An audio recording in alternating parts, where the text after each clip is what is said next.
دلته دوه یا درې بنسټیزې خبرې دي چې موږ باید پرې پوه سو. موږ باید ډېر احتیاط وکړو. په ځانګړي ډول د هر ډول شعاري خبرو او احساساتي نارو څخه لازمه نه ده چې موږ پکښې ګډون وکړو، ځکه هیڅ شور او بې نظمي نشته. ټوله نړۍ دا هر څه تر نظر لاندې ویني او ګوري یې. که څوک غواړي وګوري او قضاوت وکړي نو باید خپل وقار، طرز او دریځ وساتي. موږ باید داسې بیلګه وګرځو چې خلک زموږ څخه یو څه زده کړي او له دې ځای څخه ډک لاسونه ولاړ سي. لیکوالان او فکري خلک تل یو د بل سره موافق او مخالف وي، کله یو د بل نظر مني او کله اختلاف ورسره کوي. یوه خبره باید وکړم، دلته زما د پوهنتون استاد پرویشتم اګروال صاحب هم ناست دی. هغه استاد چې موږ ته په ټولګي کې درس راکاوه او موږ ته دا مهم اصل را زده کړ چې رضایت او همدارنګه جرأت او پوهه دواړه ډېر ارزښت لري. دا خبره واقعا ډېر مهمه ده. دوهمه خبره دا ده، دا بحث د هیڅ یو ځانګړي دین په اړه نه دی. په دې کې هیڅ اختلاف نشته او دا باید ټولو ته روښانه وي. دا بحث نه د کوم دین د ستاینې لپاره دی او نه هم د دین د سپکاوي لپاره. نو که څوک دلته د همدې نیت سره راغلي وي، زه غواړم هغوی ته ډاډ ورکړم چې تش لاسونه به له دې ځای څخه ستانه سي. په دې بحث کې د دیني نښو او سمبولونو ډېر استعمال سوی دی او د دې دوو کسانو په اړه هم خبرې کوو. اوس تاسو هغوی جدي ونیسئ. خو دا دواړه ډېر ښه خلک دي. موږ پرون ماښام د شای لپاره سره ناست و، ډېر خندونکي حالت او مجلس و. د دوی ترمنځ دا هم وسول چې عکس واخیستل سو. همدارنګه د عکس اوس په انټرنیټ کې لاس په لاس کیږي. همدا خبره د خلکو ترمنځ ګرمه سوې ده. دا دواړه کسانو د یو ارام، متوازن او سوکاله بحث لپاره موافقه وکړله. د ټویټر خبرې یوازې تر ټویټر پرې محدود دي، که څه هم ایلن ماسک اوس دې ته ایکس وایي. اوس زه غواړم دا بحث له دې علماو او پوهانو سره راپیل کړم. که څه هم دوی پېژندنې ته اړتیا نه لري، خو بیا هم د ژورنالیزم د اصولو له پلوه پېژندنه ضروري ده. زموږ سره مفتي شمائل ندوي صاحب موجود دی. یو اسلامي عالم او علمي شخصیت دی. له کلکتې سره تړاو لري. هغه د واهن فاونډیشن بنسټ ایښودونکی دی. د لکنو ښار اوسېدونکی دی او د معتبرو دیني مدرسو له ډلې څخه د دارالعلوم ندوة العلماء څخه فارغه سوی دی. هغه ټولنیزې زده کړې هم کړي دي. په ټولنیزو رسنیو کې فعاله ونډه لري. په عامو فرمونونو کې تدریس کوي، فکري بحثونه کوي. او زموږ سره بل جاوید اختر صاحب دی. جاوید اختر صاحب یو نامتو شاعر لیکونکی، سندره ویونکی او نثر لیکونکی دی. د فلمونو لپاره مکالمې هم لیکي او ګڼ مشهورې سندرې هم لیکلي دي.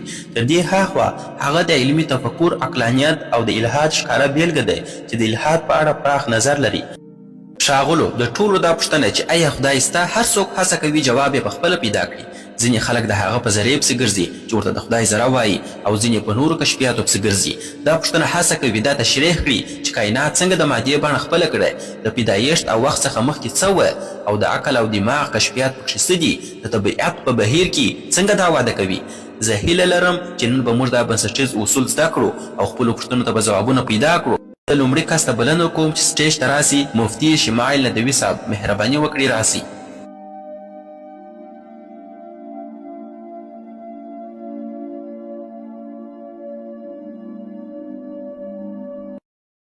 ټولې ستاینې د هغه خالق لپاره دي چې دا کائنات د یو ټاکلي هدف او موخې لپاره پیدا کړي دي. ښاغلی جاوید اختر صاحب او ښاغلی سراب داودي صاحب او محترمو اوریدونکو او درنو میلمنو، مننه چې تشریف راوړی دي. د نن ورځ مباحثه ځکه مهمه ده چې د خدای په شتون موضوع باندې ده او په دې موضوع به موږ او تاسو خبرې کوو. دا داسې یوه موضوع ده چې د هغې لپاره بېلابېل معیارونه شتون لري چې په هغه باندې باید بحث وسي. او د بحث د پیل څخه مخکې دا ډېر ضروري ده چې موږ دا روښانه کړو چې نن به په دې موضوع کې کوم معیار سم ګڼل کیږي او کوم معیار به ناسم ګڼل کیږي. لومړی معیار چې زما په آن زه تاسو ته وایم هغه ساینس دی چې جاوید اختر صاحب هم دې موضوع ته په ډېرې چټکۍ سره مراجعه وکړي او جاوید اختر صاحب ساینس موږ مخ ته ډېر ژر کښېږدي. حال دا چې ساینس په حقیقت کې د خدای د شتون د مستقیم ثبوت یا د هغه د انکار لپاره معیار نسي کېدلی. د دې معیار ساینس نسي کېدلی. دا ولې؟ دا خبره زه نه درته کوم بلکې د ساینس متخصصین دا خبره کوي. د ساینس ملي اکاډمي وایي ساینس هغه لارې او وسایل نه لري چې د خدای شتون ثابت یا رد کړي. دا پروسې او وسایل ساینس نه لري ځکه ساینس په تجربوي شواهدو ولاړ دی. د تجربوي شواهدو سره تړاو لري او تجربوي شواهد زموږ د طبیعي او فزیکي نړۍ سره اړه لري. حال دا چې خدای غیر فزیکي او مافوق الطبیعت حقیقت دی، نو غیر فزیکي حقیقت د هغه وسیلې په واسطه نسي ازمویل کېدلی چې یوازې د فزیکي حقیقت د پلټنې لپاره کارول کیږي، نو د غیر فزیکي لپاره نسي کارول کېدلی. له همدې امله په نننۍ مناظره کې به د خدای د شتون د ثابتولو یا ردولو لپاره له علمي شواهدو کار وانخیستل سي او نه به هم علمي شواهد او نه هم ساینسي شواهد ومنل سي. دوهم معیار کېدای سي وحي وي یعنې دا چې د وحي له لارې دا ثابته کړو چې آیا خدای سته که نسته، خو دا معیار به هم نه منل کیږي. دا ولې؟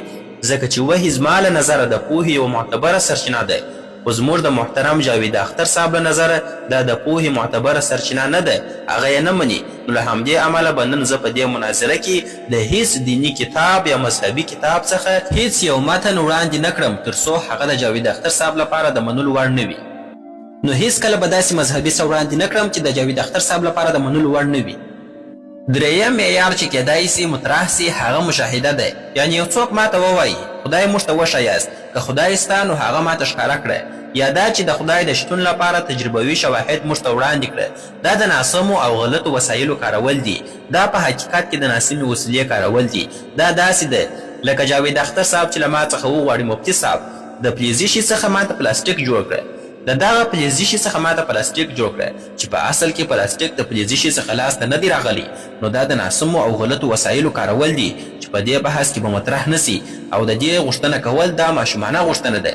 نو زما په آن د خدای د شتون لپاره د تجربوي شواهدو غوښتنه کول یوه ماشومانه غوښتنه ده، او زموږ محترم جاوید اختر صاحب تر دې پړاو ډېر مخکې تللی دي. نو اوس یوازې یو معیار پاتې کیږي، او هغه معیار عقل او منطق دی، یعنی د خدای شتون به یا د عقل له لارې ثابتیږي یا به د عقل له لارې رد کیږي. خو دا چې دا موضوع ډیره مهمه او حساسه ده، نو منطقي دلایل هم باید داسې وي چې قطعي او روښانه وي، نه مبهم او پټ چې د خلکو فکرونه ور خراب کړي. داسې وي لکه 2 او 2 چې 4 کیږي، دومره واضح او روښانه به وي چې په منطقي ډول رد کېدل یې ممکن نه وي. د بیلګې په توګه که موږ ووایو محترم ښاغلی سراب یو انسان دی او ټول انسانان شعور لرونکي موجودات دي، نو پایله دا سوه چې ښاغلی سراب هم شعور لرونکی موجود دی، انسان دی. آیا دا مبهم یا پټ دلیل سو؟ نه، قطعي او روښانه دلیل سو. دا قطعي دلیل دی، دومره روښانه لکه 2 او 2 چې 4 کیږي او په منطقي ډول رد کېدلی نسي. نو که نن زموږ جاوید اختر صاحب د خدای د شتون په اړه داسې کوم عقلي او منطقي دلایل وړاندې کړل چې قطعي وي، روښانه وي، نو زه دلته اعلان کوم چې زه به خامخا هغه دلیل ومنم او زه به پر هغه غور وکړم. خو له دې سره دا وړاندوینه هم کوم چې داسې هیڅ کوم قطعي دلیل هیڅوک نسي وړاندې کولی چې د خدای شتون نه ثابت کړي.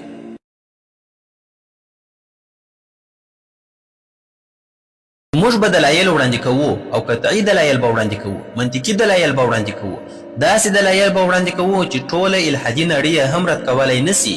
راځئ اوس یو ساده مثال تصور کړو. ما سره تصور وکړئ، زه له تاسو ټولو حاضرینو څخه غوښتنه کوم چې ما ته پام وکړئ. تصور وکړئ فرض کړئ موږ او تاسو یو ټاپو ته روان یو، فرض کړئ چې موږ او تاسو په یوه ټاپو کې یو، داسې ټاپو چې تر موږ مخکې هلته هیڅوک هم نه دي تللي. موږ او تاسو روان یو، ناڅاپه ستاسو مخې ته یو ګلابي رنګه توپ پروت دی. لومړی پوښتنه کیږي چې ستاسو ذهن ته راځي هغه څه ده؟ دا توپ ولې دلته پروت دی؟ څنګه راغلی دی دلته؟ ولې رنګ ګلابي دی؟ بل رنګ هم کېدلی سوی؟ ولې په همدې بڼه دلته پروت دی؟ ولې بڼه نسوه بدله؟ دلته خو هیڅوک هم مخکې نه و موجود، نو دا توپ له کومه دلته راغلی؟ په طبیعي ډول تاسو دې پایلې ته رسیږئ چې حتما یو څوک سته چې دا توپ یې له همدې ځانګړو ځانګړتیاوو سره جوړ کړی دی او دلته یې ایښی دی. دا توپ یو چا دلته راوړی دی، ایښی دی. ځکه تاسو پوهیږئ چې د توپ شتون هم د یو چا شتون دلالت کوي چې هغه توپ یې په همدې ځای باندې ایښی دی. اوس دا توپ تاسو په ذهن کې پراخ کړي، د دومره پراخ کړي د کائنات په اندازې سره پراخ کړي، او هغه پوښتنه بیرته په فکر کې راوړي، او دا پوښتنه بیرته ستاسو په فکر کې راګرځي دا کائنات له کومه راغلی دي؟ ولې راغلی دي؟ له دې ځانګړو ځانګړتیاوو سره چا پیدا کړي دي؟ دا پوښتنې په هغه وخت کې هم پر همهغه ځای وي لکه څنګه چې تاسو د توپ په باره کې کولې. خو که دا پوښتنه له ښاغلي جاوید اختر صاحب څخه وکړو، ځکه چې د دوی فکر دا دی چې خدای نسته، او دا یوازې د دوی نظر نه دی بلکې د ټولو هغو کسانو نظر هم دی چې خدای نه مني. که له دوی وپوښتل سي چې دا نړۍ، اسمانونه، دا هر څه له کومه راغلل، نو عموما به دوی 2 ډوله جواب درکړي. یا به ووایي موږ نه پوهیږو چې دا نړۍ له کومه راغله، او بیا به دا پایله واخلي چې خدای نور نسته. دا ډول دلیل ته ویل کیږي د ناپوهۍ پر بنسټ ولاړ دلیل، یعنی ځکه چې زه نه پوهیږم نو هغه شی نسته، دا سمه طریقه نه ده. یا به دا جواب درکړي، دا به ووایي دا نړۍ په خپله جوړه سوه، نه دا چې یو چا جوړه کړې ده. که دا خبره سمه وي نو بیا نو هغه توپ چې موږ مخکې یاد کړ هغه به هم په خپله جوړ سوی وي. خو کله چې موږ یو توپ ووینو هیڅوک دا خبره نه مني چې دا توپ پخپله جوړ سوی دی بلکې ټوله وایي دا حتما یو چا جوړ کړی دی خو همدا خبره چې د توپ لپاره نه منل کیږي بیا د ټولې نړۍ لپاره منل کیږي دې ته ړوند قضاوت وایي ړوند باور وایي یعنې داسې خبره منل چې ثبوت نه لري. بله خبره دا ده چې ښاغلي جاوید اختر صاحب دا هم ووایي چې په پخوا زمانو کې خلک د طبیعي پیښو په علت نه پوهېده. کله چې به برېښنا پرېوتله ویل به یې چې دا د خدای کار دی او کله چې به باران ورېده ویل به یې دا هم د خدای کار دی. نو کله چې ساینس دا شان تشریح کړل نو خدای ته اړتیا پاته نه سوه. دې خبرې ته وایي یعنې هر ځای چې انسان نه پوهېده هلته به یې د خدای نوم اخیسته. خو دا زموږ نظر نه دی ځکه که موږ پوه سو چې باران څنګه ورېږي یا برېښنا څنګه رامنځته کیږي نو دا خو دا معنا نه لري چې خدای نسته. د یوې پیښې څرنګوالی پېژندل د دې انکار نه کوي چې دا پیښه چا پیدا کړې ده. زه به پر دې موضوع وروسته نور بحث هم وکړم. زه دا تمه هم لرم چې ښاغلي جاوید اختر صاحب احساساتي خبرې هم وکړي لکه دا چې وبه وایي که خدای سته نو بیا ولې په دې نړۍ کې ظلمونه دردونه او غمونه سته. خو دا احساساتي دلیل دی نه عقلي. احساساتي دلیل د حقیقت د معلومولو لپاره سمه لاره نه ده. زما خبره دا ده چې د بدیو شتون د خدای د نه شتون دلیل نه دی بلکې د هغه د شتون دلیل دی ځکه که خدای سته نو انسان مسؤل دی یعنې باید د خپلو کارونو حساب ورکړي او حساب هغه وخت معنا لري چې ښه او بد دواړه موجود وي. که بد نه وي نو حساب هم نسته. که حساب نه وي نو بیا پوښتنه پیدا کېږي نو بیا دا ټول دردونه کړاوونه ظلمونه ولې دي. که خدای نه وي نو دا کړاوونه بې معنا کېږي. اوس بېرته همهغه د توپ مثال ته راګرځو خو دا ځل به یې ډېر ساده تشریح و. که څوک له ما وپوښتي دا توپ چا جوړ کړی دی یا دا ټوله نړۍ چا جوړه کړې ده نو زه وایم دا نړۍ او د نړۍ ټول شیان داسې دي چې خپله له ځانه نه دي پیدا سوي بلکې د بل چا یا بل څه اړتیا لري. د ټولو شیانو ته په فلسفه کې پر بل ولاړ شیان ویل کېږي. یو پر بل ولاړ شیان یعنې دا شیان چې خپل وجود یې د بل چا له برکته وي. دا نړۍ له ځانه نه ده پیدا سوې. که څوک وایي په نړۍ کې داسې شی سته چې بل چا ته اړتیا نه لري نو زه ترې پوښتنه کوم چې ما ته دې وښیي موږ به فکر پر وکړو. نو کله چې موږ ګورو چې دا نړۍ او هر څه چې په دې نړۍ کې دي کوم شیانو یادونه چې موږ مخکې وکړله هر څه چې په دې نړۍ کې دي دا ټوله شیان چې په دې نړۍ کې دي یو بل ته اړتیا لري نو زموږ عقل دا حکم راته کوي چې باید یو داسې ذات موجود وي چې بل هیڅ شي ته ضرورت ونه لري بل هیڅ شي ته اړتیا ونه لري. هغه ذات چې نه شتون یې ناشونی وي ځکه که هغه نه وای نو دا ټول شیان به هم نه وای دا کائنات به هم نه وای په دې دنیا کې چې څه شیان دي دا به ټوله نه وای. که څوک بیا دا پوښتنه وکړي چې هغه ذات بیا چا پیدا کړی دی چې هیڅ شي ته ضرورت نه لري هیڅ شي ته اړتیا نه لري نو دا پوښتنه ناسمه ده ځکه که هغه هم پیدا سوی وای نو بیا به هغه هم اړتیا درلودلی پر بل چا به تکیه درلودلی بل چا ته به ضرورت درلودلی او دا لړۍ به هیڅکله پای ته نه وای رسېدلې. عقل دا خبره نه مني. نو باید یو داسې ذات وي چې له پیله موجود وي تل موجود وي بې نیازې وي هیڅ شي ته ضرورت ونه لري بل چا باندې تکیه ونه لري پر هر څه برلاسې وي ځواکمن وي پوه وي او پر هر څه باندې برلاسې درلودونکی وي او پر هر څه باندې بنسټ ایښودونکی وي د هر څه جوړونکی وي پر هر څه باندې برلاسې وي او د هر نظم او قانون ټاکونکی وي ځکه دا نړۍ په ډېر نظم ټاکلو قوانینو او دقیقې اندازې سره روانه ده. دا نظم بې له پوه او ځواکمن جوړونکي نسي کېدلی او دا ځواکمن ذات او پوه ذات همدا هم هغه ذات دی چې موږ یې خدای بولو. مننه. زه د دې دلایلو وروسته د جاوید اختر صاحب څخه غوښتنه کوم چې د جواب لپاره سټیج ته راسي. مهرباني جاوید اختر صاحب.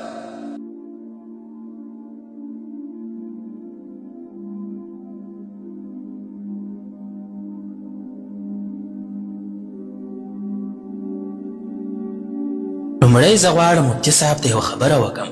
زما د ساینس په اړه پوهه ډېره کمه ده نو د هغې په اړه اندېښنه مه کوه خو لږ عام عقل خو لرم. د خدای د تصور خبره کومه نوې خبره نه ده. دا له ډېره پخوا وختونو راهیسې د انسان په ذهن کې موجوده ده. ځینې دینونه 3000 یا 4000 کاله عمر لري خو انسان له لسګونو زرو کلونو راهیسې ژوند کوي. انسان هغه مخلوق دی چې موږ یې نن یعنې اوسني انسانان بولو یعنې همدا ننني انسانان نه بل ډول.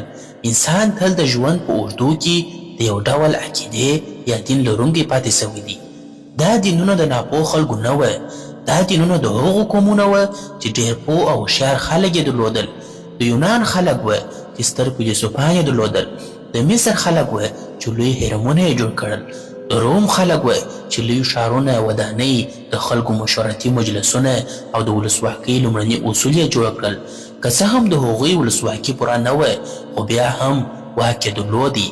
دغو خلکو خپل خدایان درلودل او پر هغو یې هغومره باور درلودی لکه نن چې یو دیني انسان یې پر خپل خدای لري. د عیسویت له راتګ څخه مخکې په اروپا کې بل مذهب و. هغوی یو خدای درلوده، ښځې درلودلې، زامن او لورګانې درلودلې. خو کله چې نوی دین راغی نو هغه پخوانی خدای او ټول تصور یې له منځه ولاړې. که تاریخ ته وګورو نو وینو چې د خدایانو تصور بدل سوی دی. هغه خلک چې پر پخوانیو خدایانو یې باور درلود ناپوه نه وه، بلکې د خپل وخت ډېر هوښیار او پوه خلک وه. خو پوښتنه دا ده چې نن د هغوی دینونه او خدایان چیرته دي؟ نن چې خلک پر کوم خدای باور لري له کومه معلومه ده چې څو کاله وروسته به هم همدا باور پاتې وي؟ موږ وینو چې په اروپا کې کلیساوې تشې دي، وخت تېرېږي، فکرونه بدلیږي. اوس راځو د دین اصل ته. هر دین له انسان څخه یو شی غواړي، هغه دا چې بې له دلیله باور وکړي. د بې دلیله باور څه ته وایي؟ د باور او ایمان ترمنځ توپیر دا دی. ما شمالي قطب ځای نه دی لیدلی، خو باور لرم چې ستا. ولې؟ ځکه خلک هلته تللي دي، نقشې سته، دلیل سته. دا بې دلیله باور نه دی، دا پر دلیل ولاړ باور دی. خو دین له انسان څخه غواړي چې داسې خبرې ومني چې نه دلیل لري، نه ثبوت لري، نه شاهد، نه منطق، یوازې دا چې ویې مني. دې ته بې دلیله باور وایي. که دلیل وای نو بیا به دا ساده منل وه، نه بې دلیله باور. که زه پر داسې خبرې باور وکړم چې نه منطق لري، نه دلیل لري، نه ثبوت لري، نه شاهد، نه کوم سند، او بیا یې ومنم، نو دا ټوله ناپوهي ده. که سبا زه دا یقین وکړم چې ایلن ماسک زما ورور دی، زه به ډېر خوشحاله سم او آرام به پیدا کړم. خو که څوک راته ووایي ولې منې، ثبوت یې څه دی؟ هغه خو امریکایي دی او ته هندی یې، نسل مو هم جلا دی. نو زه ورته وایم دا زما ایمان دی. دا د ایمان معنا ده، هغه څه چې ثابتول یې ممکن نه وي. که ثابتول یې ممکن وي نو بیا ایمان ته اړتیا نسته. هر څومره بحث چې وکړې په پای کې د نړۍ هر دین پر ایمان ولاړ دی، او ایمان دا دی داسې یقین چې نه ثبوت لري، نه شاهد لري، نه دلیل لري، نه سند لري، بس منې بې. د کوم انصاف خبرې چې تاسو کوئ دا د انسان لخوا جوړ سوی مفهوم دی. په طبیعت کې هیڅ انصاف نسته. که یو توپان راسي ونې ونړوي یا حیوان یو بل حیوان وخوري، هغوی ته انصاف نسته، هغوی زندان ته نه ځي. نو ځکه په طبیعت کې د انصاف اړتیا نسته. طبیعت په خپله اصل کې بشپړ دی. اوس که موږ ووایو صاحبه دا وګوره ما دا خواړه وخوړل، ما ته یې زیان ورسوه، آیا هغه ته سزا ورکول کېږي؟ نه، ځکه چې دا یو سیسټم دی، همداسې روان دی. په طبیعت کې بې له انصافه، انصاف یو انساني تصور دی. نو یو څوک چې تاسو ته وایي زه به تا ته انصاف درکړم، دا د انسان د ذهن پیداوار دی، نه طبیعي او نه آسماني. د طبیعت تصور او د انصاف تصور سره یو نه دی. وروره تاسو ټوله یو ځای روان یاست. اوس که تاسو چپلاسې موټر وچلوئ، په چپه لاس ولاړ سئ، نو څه به پېښ سي؟ که داسې وسي نو تاسې به حادثه وکړي، یو څوک به ووژل سي، ترافیک به بند سي. درواغ، بېایماني، رشوت، چپه لاس موټر چلول، دا ټوله د دې لپاره طبیعي قانون نسته.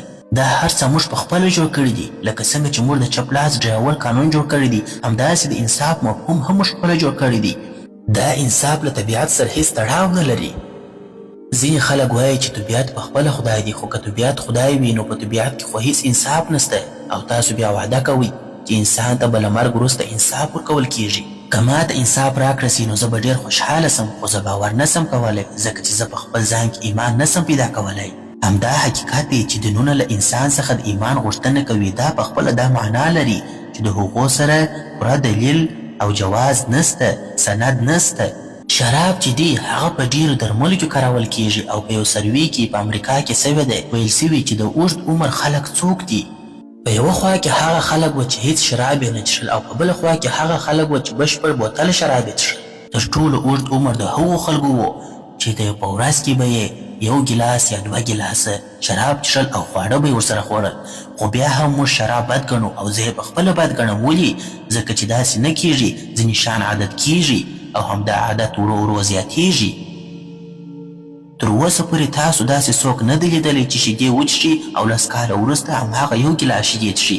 داسې نه کیږي چې له سهاره تر ماښامه یو ګیلاس څښي. نو مذهب هم د شرابو په څېر دی چې ورو ورو زیاتیږي. لکه څنګه چې سرطان زیاتیږي، لکه څنګه چې شراب زیاتیږي، همداسې زیاتیږي او عادت کیږي. نو که دین په اعتدال کې وي، کیدای سي انسان د ځینې شی لارې وروښيي، خو که ډېر سي زیان رسوي. لکه ځینې شیان چې لږ ګټه لري خو ډېر یې زیان لري.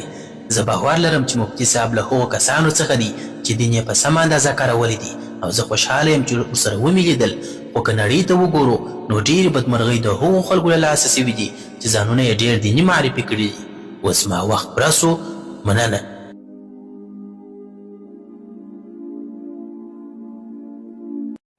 اوس د جاوید اختر صاحب د جواب لپاره مفتي صاحب ته بلنه ورکوو چې سټیج ته راسي. مفتي صاحب تاسو 7 دقیقې وخت لري.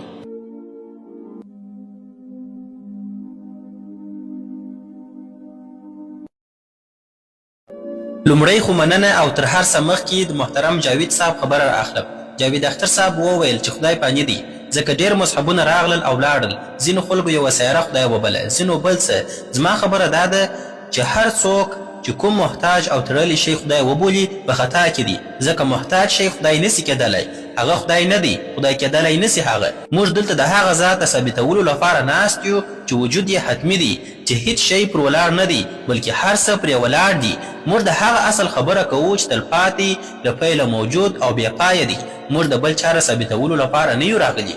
دوهمه خبره دا وسوه چې ایمان او باور څه ته وایي. د ایمان دا تعریف نوی نه دی، دا خبره مخکې هم سوې ده. دا لومړی ځل نه دی چې دا تعریف وړاندې کیږي. دا خبره مخکې یو مشهوره لیکوال هم کړې ده او زه پوهیږم چې دا خبره له کومه راغلې ده. د پوهې له پلوه تاسو نسي کولی ایمان او باور داسې جلا کړي. ایمان هم سم کېدای سي او هم ناسم، باور هم همداسې هم سم کېدلی سي او هم ناسم. هر هغه ایمان چې د عقل، دلیل او نښو پر بنسټ ولاړ وي هغه سم ایمان دی. او که څوک ته داسې ایمان خبره کوي چې بې عقلي وي او هیڅ دلایل ورسره نه وي نو موږ هم د همهغه خبرې سره موافق یو. موږ هم داسې ایمان نه منو. موږ د هغه ایمان منونکي یو چې تر شا یې عقل وي او نښې وي. نو لکه څنګه چې باور سم او ناسم کېدلی سي، ایمان هم سم او ناسم کېدلی سي. نن زموږ بحث دا نه دی چې ایمان او باور کې توپیر څه دی. نن خبره دا ده چې حق څه دی.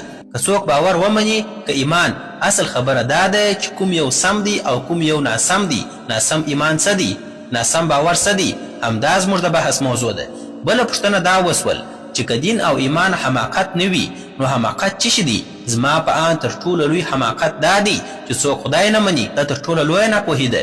د دې مثال داسې دی، تصور وکړئ چې تاسو پر سړک روان یاست، یو باغ ته ننوځئ او هلته ووینئ چې په ګلانو لیکل سوي دي زه د جاوید اختر سره مینه لرم. اوس پوښتنه دا ده آیا تاسو به ووایئ چې دا لیکنه په خپله جوړه سوې ده؟ چا جوړه کړې ده؟ نه، دا په ښکاره ډول یو جوړښت دی او د هر جوړښت تر شا یو جوړونکی سته. نو که څوک دا ساده خبره نه مني چې دا دومره منظم کائنات چې په ډېر دقیق ډول روان دي په خپله جوړ سوي دي، زما په آن له دې څخه لوی حماقت او ناپوهي بله نسته. دا خبره بېعقلي ده. بیا وویل سول چې ته په توپ تمرکز کوې نه پر ټاپو. خو زما د توپ مثال همدا د دې لپاره دی چې وښیم ټاپو چا جوړه کړې ده. توپ هم محتاج دی، ټاپو هم محتاج ده. دواړه د هغه ذات غوښتونکي چې په خپله محتاج نه وي. وروسته دا هم وویل سول چې په طبیعت کې انصاف نسته. موږ په خپله پرېکړه کوو چې اخلاق څه دي او انصاف څه دي. لکه د ټرافیک قوانین، دا خو خدای نه دي ویلي. دا خبره سمه پرتله نه ده، دا د فکر تېروتنه ده. د ټرافیک مثال د شخصي اخلاقو دی، د عامو او حتمي اخلاقو نه دی. او دا شخصي اخلاق او قانون د خلکو لخوا جوړیږي او انصاف عام او حتمي اصل دی. که څوک وایي چې په طبیعت کې انصاف نسته نو بیا ولې موږ په نړۍ کې دومره هڅه کوو چې انصاف راولو؟ که بې انصافي طبیعي وي نو طبیعت یې همهغسې پاته سي. دا خبره خپله له عقله لیرې ده. ځینې کارونه په اصل کې بد وي او ځینې ښه وي. دا بدوالی او ښهوالی بدلېدونکی نه وي، خو ځینې کارونه داسې وي چې خلک یې د ټولنې د هوکړې او یا د شخصي خوښۍ له مخې ښه یا بد بولي. خو انصاف چې دلته پرې بیا خبرې وسوې دا عام او حتمي اصل دی، شخصي نه دی. که څوک وایي دا هم د خلکو په خوښه بدلیږي